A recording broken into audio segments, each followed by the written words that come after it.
இப்போது புதிய அறிமுகம் ஆச்சி ஹோட்டல் சாம்பார் 50 கிராம் ரூபாய் 20 மட்டுமே.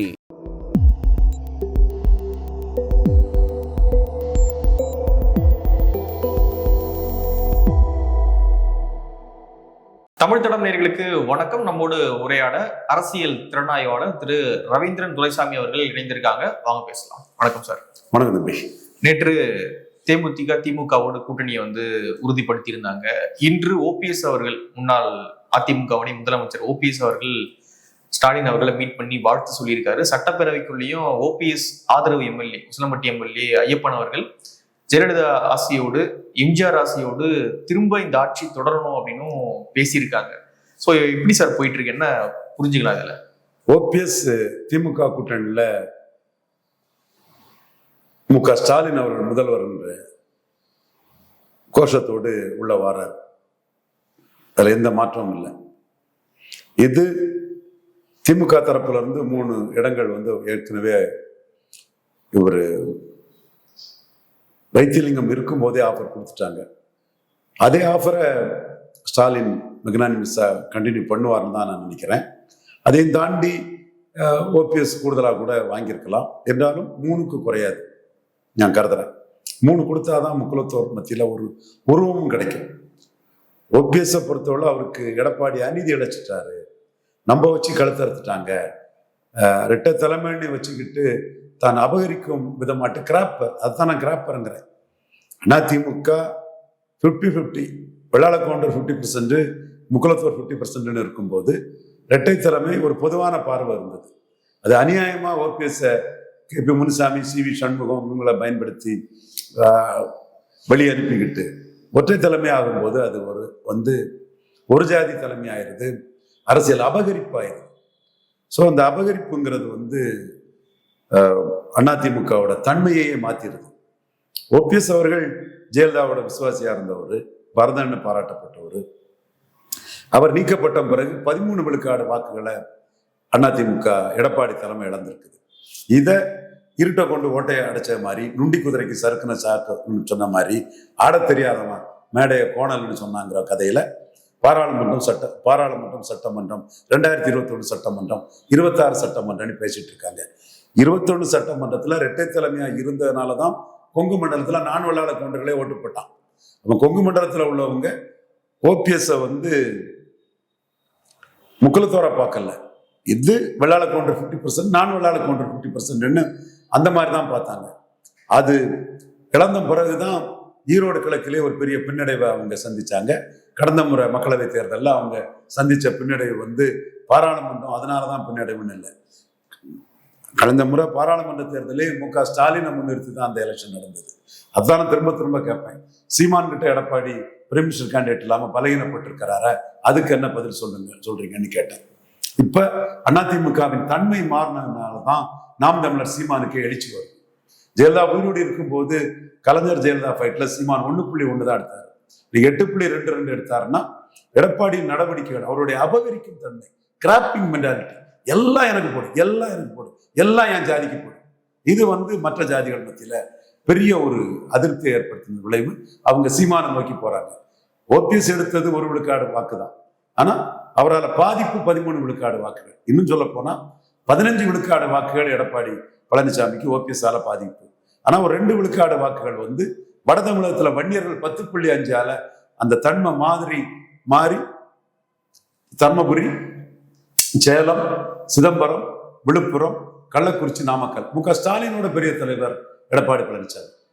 இண்டிவிஜுவல் முக ஸ்டாலினோட எடப்பாடி பழனிசாமி இந்த பகுதியில் பெரிய தலைவர். நீங்க ஸ்டாலின் தானே ஜெயித்தாருன்னு கேட்கலாம். ஆமா, கூட்டணி பலத்தோட ஜெயித்தாரு. இண்டிவிஜுவலா எடப்பாடி தான் இந்த பகுதிக்குள்ள பெரிய தலைவர்.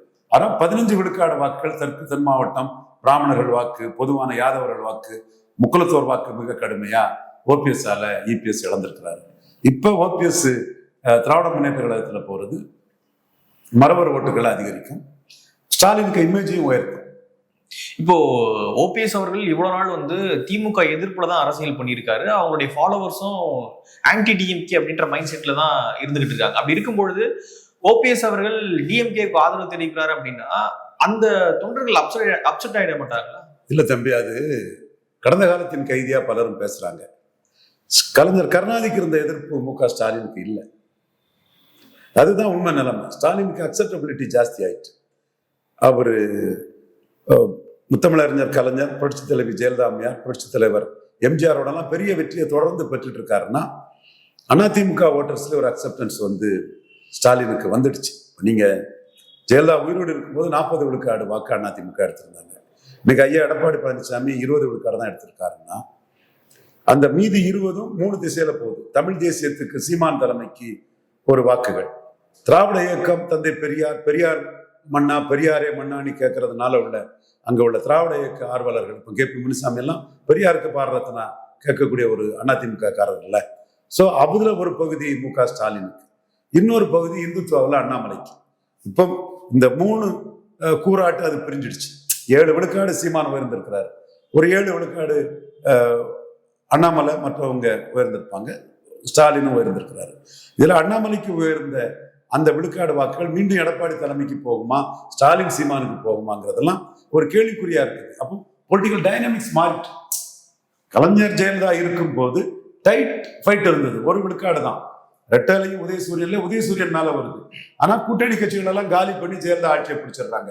ஜெயலலிதா புத்திசாலி, கலைஞரோட intellectually superior Jayalalithaa, no doubt in it.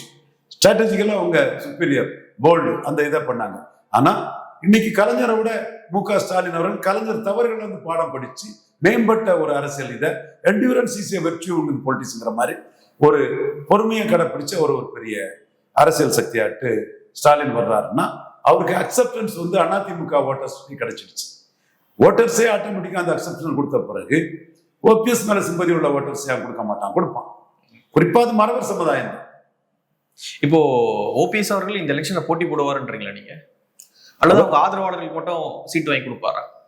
அவர் எடுக்க வேண்டிய முடிவு. ஸ்டாலினை பொறுத்தவரை OPSோட அந்த எக்ஸ்பீரியன்ஸ் தனக்கு தேவைன்னு நினைக்கிறார்.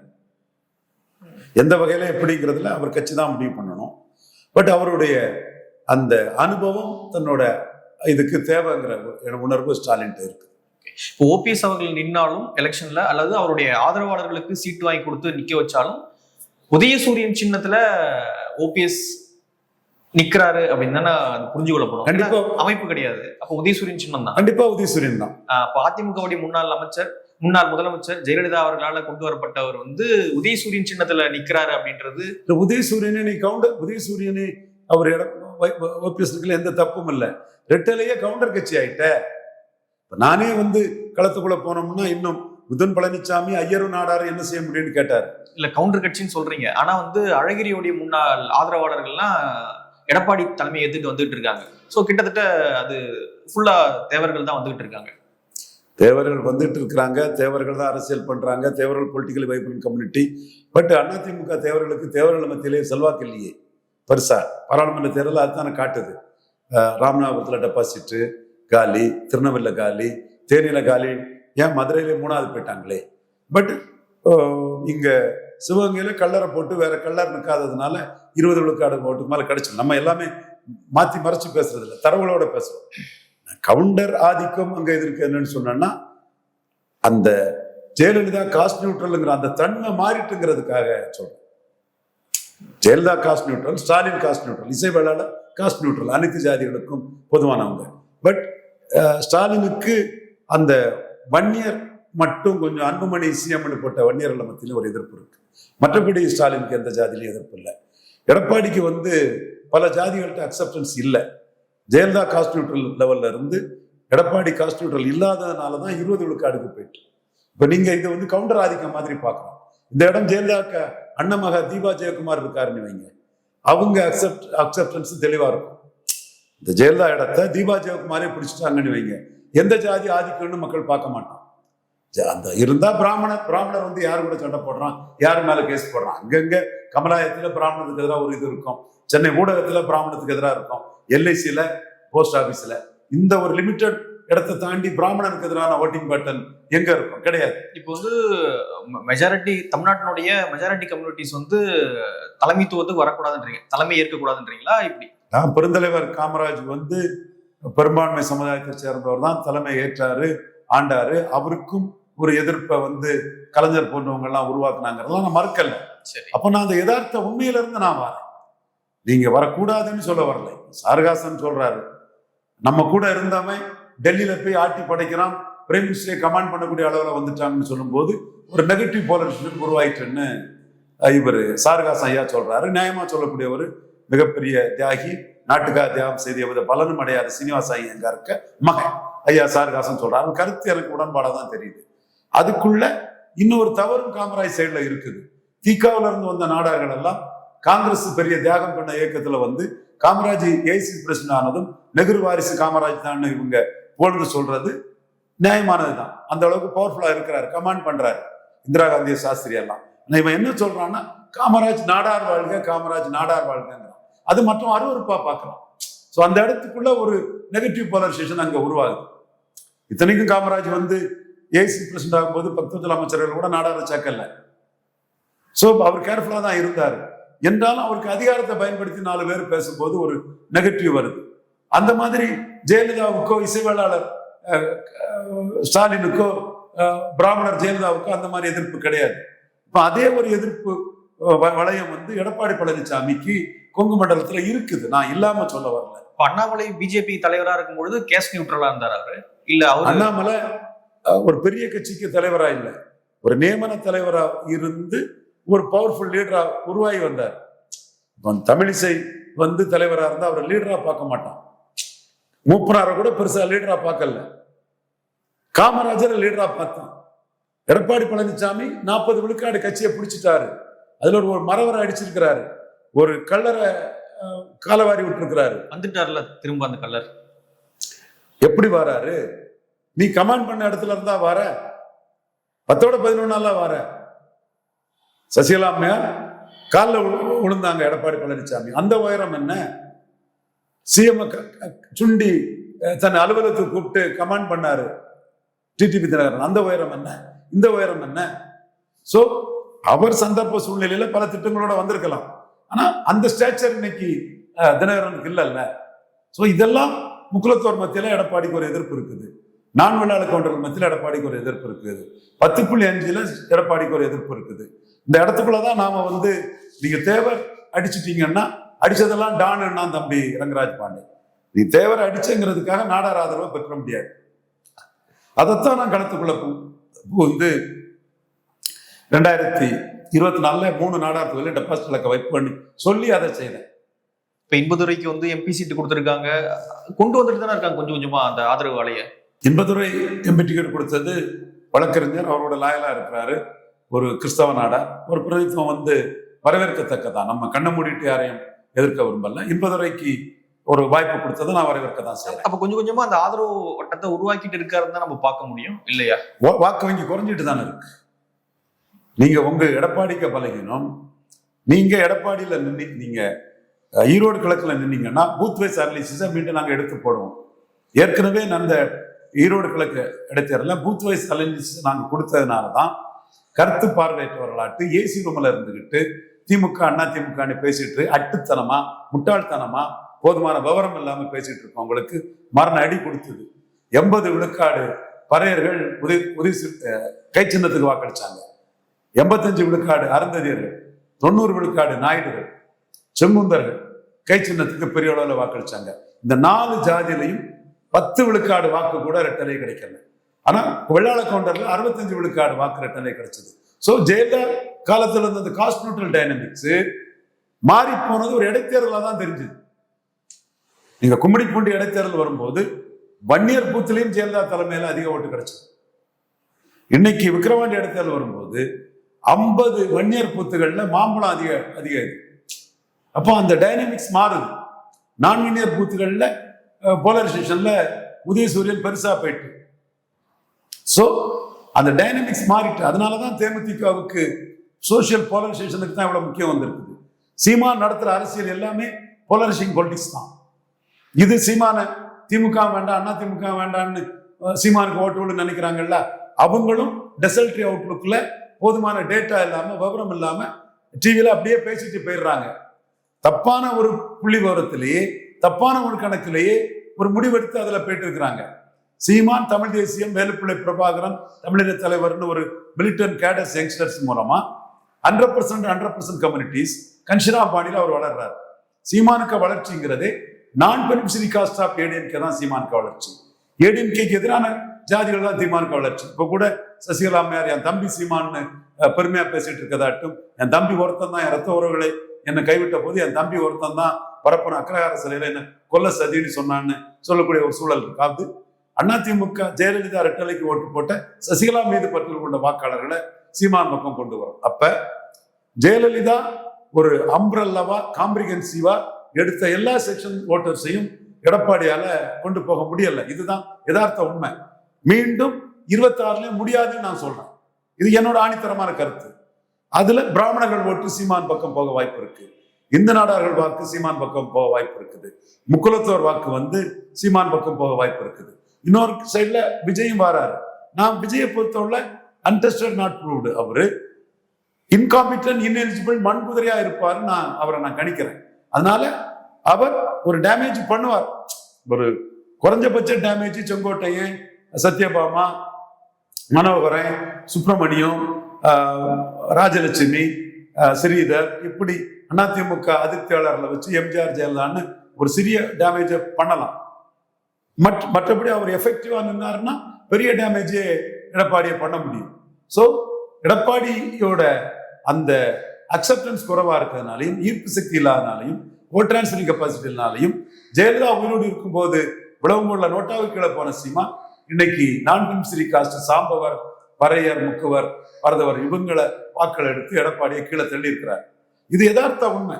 இந்த உண்மையை வந்து ஊடகத்துல பொய், புரட்டு, ஏமாளித்தனம், அஜெண்டா இதோட வச்சு பேசுறவங்க வந்து பேச மாட்டேங்கிறாங்க. நானும் மறுக்க வரல, நீங்க பேசுங்க, எனக்கும் அஜெண்டா இருக்கு, நான் மறுக்க வரல. ஓப்பனாட்டே சொல்றேன். ஐயர் நாடார் என்ன செய்திட முடியும்னு கேட்ட மிதுன் பழனிசாமிக்கு நாடார் யாருங்கிற பாடத்தை படிச்சு கொடுக்க போறோங்கிறதான் நான் சொன்னேன், படிச்சு கொடுத்துட்டு இருக்கிறேன். அதே மாதிரி தம்பி தொழிலதிபர், எத்தனால் ஃபேக்டரியில் ஆயிரக்கணக்காருக்கு வேலை கொடுக்குறாரு. தம்பி தொழில பெரிய அளவில் வளரணும். தம்பியை மனப்பூர்வமா நான் மிதுன் பழனிசாமி பாராட்டுறேன். அவன் மேல என்ன பண்ணும் பொறாமலாம் கிடையாது. சொன்ன வார்த்தைக்கு நம்ம பாடம் படிச்சு கொடுத்துட்டு இருக்கும் போது நம்ம இதை சொன்னாலும் தரவுகளை சொல்றோம், உண்மையை சொல்றோம். வெறும் கணிப்ப ப்ரெடிக்ஷனை மட்டும் சொல்லிட்டு போகல. இப்படி நடந்திருக்கு, இது நாளைக்கும் நடக்கும்னு சொல்றோம். ஐயா எடப்பாடி பழனிசாமி பாஜகவும் காங்கிரஸும் நாட்டுக்கு தேவையில்லாத அணின்றார். சீமான் அதே நிலைப்பாட்டில் நிற்கிறார். ஐயா எடப்பாடி பழனிசாமி நிலைப்பாட்டில் மாறுகிறார். அப்ப லீடர்ஷிப்ல அது பாதிக்கும்னு சொல்றேன். அதே மாதிரி ஐயா அவர்கள் விக்கிரவாண்டி ஈரோடு கிழக்குல நிற்காதது, களத்தை விட்டு ஓடுறது பாதிக்கும்னு சொல்றேன். ஸோ நான் என்னோட கருத்தாட்டு மற்றவங்களோட சிந்தனையில இருந்து மாறுபட்டு சிந்திச்சு சொல்லும் போது தரவுகளையும் அதுக்கு கொடுக்குறேன். இப்போ அமைப்பு இல்லாத ஓபிஎஸ் அவர்களுக்கு ஸ்டாலின் அவர்கள் 3 சீட்டு வரை தர வாய்ப்பு இருக்கு அப்படின்னு சொல்றீங்க. ஆனா அமைப்பு வச்சுக்கிட்டு திமுக கூட்டணியில தொடர்ந்து பயணித்திருக்கக்கூடிய வேல்முருகன் அவர்கள், விசிகா, கம்யூனிஸ்டுகள் இவங்களுக்கெல்லாம் வந்து 6 சீட்டு, வேல்முருகன் அவர்களுக்கு 1 சீட்டு, அது உதயசூரியன் சின்னத்துல இப்படி எல்லாம் ஒதுக்கும் பொழுது ஒரு அதிருப்தி ஏற்படாதா? அமைப்பே இல்லாதவங்களுக்கு 3 சீட்டா அப்படின்னு கேட்பாங்கல்ல. அதாவது ஒரு அணியில புது ரத்தம் பாய்க்கணும். அதுல புது ரத்தம் பாய்க்கதாட்டு இன்னைக்கு விஜய் பிரபாரம் வந்திருக்காங்க. அவங்க தேமுதிகவுக்கு தான் அதிக முக்கியத்துவம். அதுல எந்த மாற்றமும் இல்லை. நியூ பிளட் விஜய பிரபாகரன் வந்து இன்னைக்கு போயர், ஒட்டர், 24 மணி தெலுங்கு செட்டியார், தேவாங்கர் செட்டியார், இந்த மாதிரி தெலுங்கு தாய்மொழி சகோதரர்கள், நாயுடு, கவரா நாயுடு, பலிஜா நாயுடு, ரம்மா நாயுடு, இந்த மாதிரி பல நாயுடு சமூகங்கள், அந்த தெலுங்கு சமூகங்கள் மத்தியில ஏற்கனவே திராவிட முன்னேற்ற கழகத்துக்கு இருக்கக்கூடிய ஆதரவு வளையத்தை கன்சால்டேட் பண்ணக்கூடிய அளவுக்கு ஒரு சூழ்நிலை வருது. இதற்கு எதிர் திசையில நாம் தமிழர் சீமான் ஒரு முக்கிய காரணியா இருக்கிறார். வெளியே இதை யாருமே ஓப்பனா பேசலனாலும் கூட உண்மையிலே சீமான் அதுல ஒரு பெரிய ஃபேக்டர். திராவிட பொங்கல்னு ஸ்டாலின் சொல்றாருன்னா தமிழ் பொங்கல்னு சீமான் சொல்லும் போது திராவிட பொங்கல் வந்து பிறமொழி சகோதரர்களையும், மகர சங்கராந்தி இதெல்லாம் கொண்டாடக்கூடிய பிறமொழி சகோதரர்களையும் ஒன்றிணைச்சு பண்ணக்கூடியதுன்னு ஸ்டாலின் காட்டுறாரு. ஜிடி நாயுடு பாலம்னு சொன்னா அந்த நாயுடு மக்களை கன்சால்டேட் பண்றாரு. தென் அவர் அருந்ததியர் உள்ஒதுக்கீடு பலன்கள்னு சொன்னா அது அந்த மக்களை சென்று அடையுது. ஸோ அந்த டைனமிக்ஸ் பெரிய அளவில் மாறி போயிட்டு இருக்குங்கிறதா 100% உண்மை. அதுல புது ரத்தம் பாய்ப்பதற்கும் கன்சல்டேஷனை ஹெவி ஆக்குறதுக்கும் பிரேமலதா விஜயகாந்தம் யார் அவங்களுக்கு முக்கியமானவர் தேவைப்படுறாரு. இவர் நம்ம வேல்முருகன் அவர் ஒரு அமைப்பு வச்சிருக்காரு. கடலூர் டிஸ்ட்ரிக்ட்லாம் அமைப்பு இருக்குது. ராமதாஸ் எடுத்து போராடினாரு. பட் சில கட்டங்கள்ல அவர் வந்து திமுக ஸ்ட்ராட்டஜிக்கு எதிராட்டே அவர் சட்டசபையில செயல்பட்டாருக்கும் போது அவங்களுக்கு வேல்முருகன் போது சில மன வருத்தங்கள் திமுக சீனியர்கள் மத்தியில இருக்குது. நம்ம அரசியலுக்கு எதிராட்டே பண்றாரு அவர் சீமானுக்கு போட்டியாளர்னு தன்னை நினைச்சுக்கிட்டு சீமானுக்கு அரசியலுக்கு கை கொடுத்துட்டு இருக்கிறாருங்கிற ஒரு எண்ண ஓட்டம் திமுகவுக்குள்ள சில சீனியர் லீடர்ஸுக்கு இருக்குது. என்றாலும் நேன் பின் தேரிப்படி எந்த ஒரு கூட்டணி கட்சியும் வெளியேறக்கூடாதுன்னு ஸ்டாலின் நினைக்கிறார். ஒரு பின் கூட அதுல விழுந்துடக்கூடாது. ஸோ ஒரு பின் விழுந்தா தொடர்ந்து எல்லா பின்னும் விழ ஆரம்பிச்சிருந்ததுல வேல்முருகன் அகாமடேட் பண்ணதான் நினைக்கிறார். ஸோ இன்றைய தினம் அவரு ஸ்டாலினை பொறுத்த அளவுல ஜெயகுருவுக்கு வந்து மிகப்பெரிய இமேஜ் இருக்குது. ஜெயகுருவுக்கு மகளுக்கு கூட ப்ரோ வன்னியர்ல விருதாம்பிக்கு கூட ஒரு டஃப்பான சீட்டு பாப்பிரெட்டிப்பட்டி, இது தர்மபுரி, பெண்ணகரம் போன்ற ஒரு சீட்டை கொடுக்கலாம். ஸோ இந்த காலகட்டத்தில் அவர் கூட்டணி இன்டாக்டா போகணுங்கிற அடிப்படையில் தான் வேல்முருகன் போன்றவங்கள ஒரு என்டர்டெயின் பண்ணுவாரே தவிர ரொம்ப பெரிய மஸ்ட்ங்கிற ஒரு சூழ்நிலை 2026க்காக தேமுதிக வந்த பிறகு இல்லை. ஏன்னா அவர் விடுவார் நான் சொல்ல வரல, அந்த உள்ள அரசியலுக்குள்ள சில கூறுகள்ல வேல்முருகன் ஓவர் ஸ்டெப்பிங் பண்ணதாட்டு திமுக தலைமை கருதுறாங்க. பட் அணி இன்டாக்டா இருக்குங்கிறதுல ஸ்டாலின் அகாமடேட் பண்ணிட்டு போவார். ஓகே, ஓபிஎஸ்க்கு 3 சீட்டு உறுதி திமுக கொடுக்க போறது. என்னை பொறுத்தளவுல எனக்கு கிடைச்ச தகவல் வர 3 சீட்டுங்கிறது வைத்தியலிங்கம் திமுக போறதுக்கு முன்னாடி ஆஃபர் பண்ணன்னு நான் கருதுறேன். அது தொடர்ந்து தான் நான் கருதுறேன். அதுல ஸ்டாலின் ஒரு உருவம் கொடுத்து தான் ஒரு முன்னாள் முதல்வரை எடுக்க நினைப்பாரு. ஒரு உருவம் கொடுத்து எடுத்தாதான் அந்த சமூக தளத்திலையும் அந்த வாக்குகள் வந்து டிரான்ஸ்பர் ஆகும்னு ஸ்டாலின் கருதுவார். இப்ப நீங்க எடப்பாடி பழனிசாமி பிஜேபிக்கு குறைவா சீட்டு கொடுத்தா அண்ணாமலை எடுத்து வச்ச 11.4 விழுக்காடு ஓட்டும் வராது. அதனாலதான் நான் பிஜேபி தலைமை கிட்ட இந்துத்துவ மையமா வச்சு 50 சீட்டுக்கு மேல அண்ணாமலை உழைப்பு கிடைச்ச ஓட்டுக்குரிய சீட்டை வாங்கணுங்கிற கருத்தை நான் வற்புறுத்திட்டு இருக்கிறேன்.